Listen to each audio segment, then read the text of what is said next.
조금 전 오전 10시부터 헌법재판소에서 윤석열 대통령 탄핵 심판 7차 변론기일이 열리고 있습니다.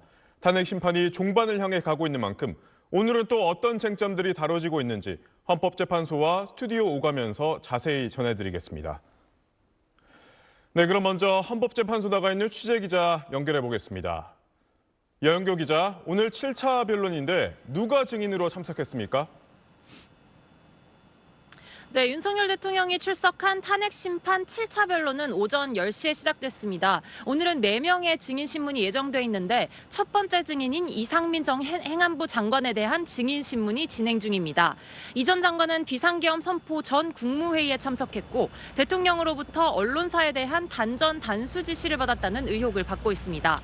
이 전 장관은 윤 대통령으로부터 비상계엄에 필요한 조치 등을 지시받은 적 있는지 묻는 질문엔 전혀 없다고 답했습니다. 또 행안부 장관으로서 경찰, 소방에 대해 지시, 지휘할 권한도 없었다고 덧붙였습니다. 또 계엄 선포 전 국무회의에서 대통령에게 만류 의사를 전달한 것도 맞다고 답했습니다. 오늘 양측엔 본격 변론에 앞서 10분씩 발표 시간이 주어졌는데 국회 측은 윤 대통령의 비상계엄 선포 행위는 요건과 절차를 갖추지 않은 위헌적인 계엄 선포였다고 주장했습니다. 또 윤 대통령 측은 경고성 계엄이며 아무런 피해가 없다고 주장했지만 실제 경찰과 군 병력을 국회에 투입했고 헌정 질서에 심각한 침해가 있었다고 주장했습니다.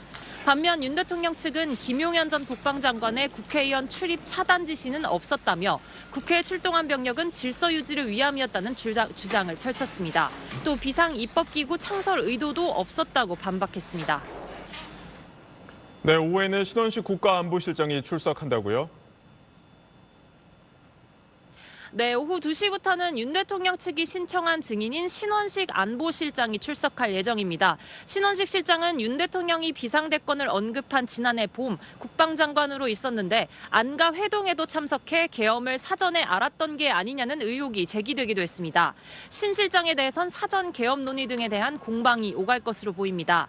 신 실장 뒤로는 마찬가지로 윤 대통령 측이 신청한 백종욱 전 국가정보원 3차장과 또 국회 측이 신청한 김용빈 중앙선거관리위원회 사무총장의 증인 신문이 진행될 예정입니다. 국정원 선관위 전산 시스템 점검 결과를 바탕으로 부정선거 의혹을 계속 주장해온 윤 대통령 측에서는 선관위 서버 점검 내용과 이후 조치 등에 대해 질문할 것으로 보입니다. 지금까지 헌법재판소에서 SBS 여영교입니다.